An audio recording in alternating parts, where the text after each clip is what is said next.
అసలు ఒక డైరెక్టర్ తన కెరియర్‌లోని the best and classic movies ఇస్తే దాన్ని కొట్టే బొమ్మ ఎందుకు తీయాలి? Once it was a classic, it's a classic అంతే. బాక్స్ ఆఫీస్ వైస్ ఆ క్లాసిక్ అంటే బిగ్గెస్ట్ బ్లాక్ బస్టర్ ఇస్తారేమో కానీ, దాన్ని వాళ్ళు మళ్ళీ తలుచుకున్న రీక్రియేట్ చెయ్యలేరు. ఇన్‌ఫాక్ట్ వాళ్ళకి ఆ థాట్ కూడా ఉండదు. బట్ ప్రాబ్లమ్ ఎక్కడొస్తుందంటే ఆడియన్స్ యొక్క హై ఎక్స్‌పెక్టేషన్స్. ఒక సినిమా మీద ఎక్స్‌పెక్టేషన్స్ ఉండడంలో తప్పు లేదు.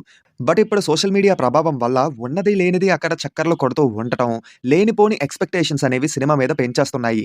కేవలం ఈ అన్నెసెసరీ ఎక్స్‌పెక్టేషన్స్ వల్ల మంచి సినిమా కూడా ఓకేయిష్ ప్రొడక్ట్ అవుతుంది. ఓకేయిష్ ప్రొడక్ట్ కూడా వెరీ డిసప్పాయింటింగ్ ప్రొడక్ట్ అవుతుంది. ఈ లెక్కన చూసుకుంటే ఈ లిమిట్స్‌ని మించి ఎక్స్‌పెక్టేషన్స్ వల్ల రేపు 'ఎస్ఎస్ఎంబీ 29', 'స్పిరిట్', 'డ్రాగన్' లాంటి మూవీస్‌కి కూడా నెగెటివ్ టాక్ వచ్చే ఛాన్సెస్ గట్టిగానే ఉన్నాయి. దానికి తోడు ఫ్యాన్ వార్స్ వల్ల ఈ అన్‌వాంటెడ్ హేట్రెడ్ ఒకటి.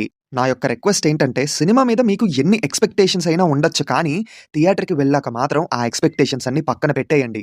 ఎందుకంటే పర్సనల్లీ నేను చేసే పని కూడా అదే. అప్పుడే ఒక సినిమాని మనస్ఫూర్తిగా ఎంజాయ్ చెయ్యగలం. ఇన్‌కేస్ మూవీ నిజంగా బాగోకపోతే అది వేరే విషయం. కానీ డీసెంట్ ప్రొడక్ట్ కూడా ఈ లిమిట్‌కి మించిన ఎక్స్‌పెక్టేషన్స్ వల్ల ఫెయిల్యూర్‌గా మిగిలిపోతుంది.